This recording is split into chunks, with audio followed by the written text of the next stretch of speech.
ಯಾರೆಲ್ಲ ಲಾಸ್ಟ್ ವರ್ಕ್‌ಶಾಪ್‌ಗೆ ಬಂದಿದ್ರೋ, ಹಾಗೆ ಇನ್ನು ಹಲವಾರು ವರ್ಷಗಳಿಂದ ವರ್ಕ್‌ಶಾಪ್ ಬರ್ತಿದ್ದೀರಾ.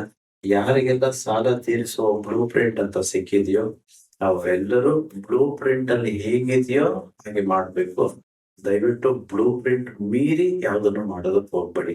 ಒಂದ್ ವೇಳೆ ಬ್ಲೂ ಪ್ರಿಂಟ್ ಇದ್ದು ನೀವು ಬ್ಲೂ ಪ್ರಿಂಟ್ ರೀತಿ ನಡ್ಕೊಳ್ದೆ ಹೋದ್ರೆ ಮತ್ತೆ ಪ್ರಯೋಜನ ಆಗೋದಿಲ್ಲ. ಸೊ ದಯವಿಟ್ಟು ಸಾಲ ಇರೋವ್ರಿಗೆ ನನಗ್ ಗೊತ್ತು ಅದೆಷ್ಟು ಕಷ್ಟ ಇರುತ್ತೆ ಅಂತಂತೇಳಿ ದಯವಿಟ್ಟು ಬ್ಲೂ ಪ್ರಿಂಟ್ ಫಾಲೋ ಮಾಡಿ.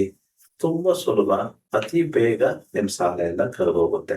ಸೊ ವಿಶೇಷವಾಗಿ ಎಳ್ಳು ನೀರು ಬಿಡೋದ್ರ ಬಗ್ಗೆ ಇದೆ. ವಿಶ್ವಕ್ರಿಯಾ ಮಂತ್ರ ಮತ್ತು ತಂತ್ರಗಳು ಮಂಗಳವಾರ ಮಾಡ್ಬೇಕು ಇದನ್ನ. ರಾತ್ರಿ 9 ರಿಂದ 12 ಗಂಟೆ ಒಳಗಡೆ ಮಾಡ್ಬೇಕಾಗಿರುವಂತದ್ದು. ಎಡಗೈಯಲ್ಲಿ ಕಪ್ಪು ಎಳ್ಳನ್ನು ಹಿಡಿದುಕೊಂಡು ಬಲಗೈಯಿಂದ ನೀರು ಹಾಕುತ್ತಾ ಒಂದು ತಾಮ್ರದ ತಟ್ಟೆಯಲ್ಲಿ ತರ್ಪಣ ಬಿಡಬೇಕು. ತರ್ಪಣ ಬಿಡುವಾಗ ಮನಸ್ಸಿನಲ್ಲಿ ಈ ಅಫರ್ಮೇಶನ್ ಅನ್ನು ಮನಸ್ಸಿನಲ್ಲೇ ಹೇಳ್ಕೊಳ್ತಿರ್ಬೇಕು. ಸೊ ದಯವಿಟ್ಟು ಇದೆಲ್ಲ ಮಾಡ್ತಿದ್ದೀರಾ ಅಂತ ನಾನು ಭಾವಿಸಿದ್ದೇನೆ.